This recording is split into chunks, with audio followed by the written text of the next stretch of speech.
Francotech 2024.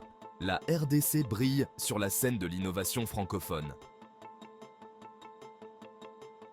Les 3 et 4 octobre 2024, Paris s'est transformé en véritable cœur battant de l'innovation francophone avec la première édition de Francotech.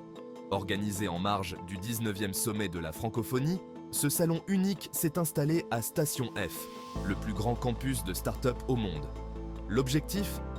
Mettre en lumière l'innovation en français, renforcer l'espace économique francophone et créer des opportunités d'affaires. Parmi les participants, la République démocratique du Congo a particulièrement brillé sous la direction de la ministre déléguée en charge de la coopération internationale et la francophonie.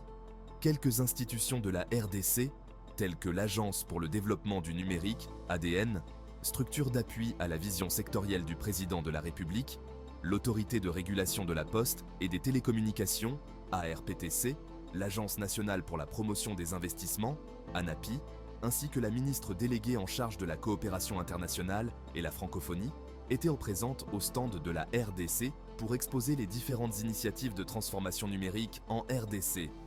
Positionnée comme pays solution, la RDC a su attirer l'attention de nombreux acteurs grâce à sa vision stratégique du numérique.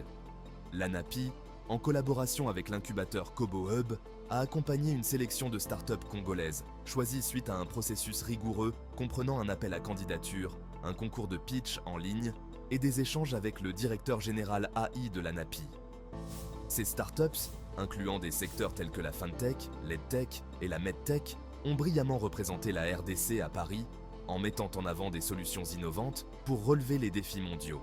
Le stand de la RDC, positionné comme un acteur clé de l'espace francophone numérique, a accueilli de nombreuses personnalités, dont la ministre du Commerce extérieur français. Cette visite souligne l'intérêt croissant de la France pour les progrès numériques de la RDC et le potentiel de coopération avec les acteurs du continent africain. Le concours d'innovation a vu 2 startups congolaises se démarquer en remportant des prix prestigieux dans la catégorie numérique de confiance. Avant de remettre les trophées, le jury a souligné les prouesses numériques de la RDC malgré les défis posés par les conflits dans certaines régions. Ces distinctions sont une preuve de l'ingéniosité et de l'esprit créatif congolais dans l'écosystème technologique. L'ANAPI, sous la direction du professeur Bruno Tchibangu, directeur général AI, a également saisi cette opportunité pour mener plusieurs séances de travail, notamment avec Global Business Afrique, Business France, EcoNews, Jeune Afrique et le CIAN, Conseil français des investisseurs en Afrique. Ces rencontres ont jeté les bases de futures collaborations dans le cadre de la promotion des investissements en RDC. Dès son arrivée à Paris, le professeur Bruno Tchibangu a tenu une séance de travail avec les startups sélectionnées, renforçant leur préparation et leur représentation lors de Francotech.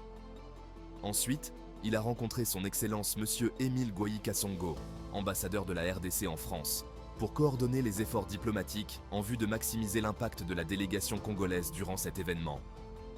Pour clôturer cet événement, les 2 startups lauréates ont eu l'immense honneur de présenter leur trophée à son Excellence Monsieur Félix-Antoine Tshisekedi Tshilombo, président de la République démocratique du Congo, chef de l'État, lors d'une rencontre en marge du sommet de la francophonie. Ce moment symbolique a marqué la reconnaissance des prouesses technologiques congolaises sur la scène internationale, soulignant l'importance de l'innovation numérique dans la vision de développement du pays. Investir en RDC, c'est maintenant.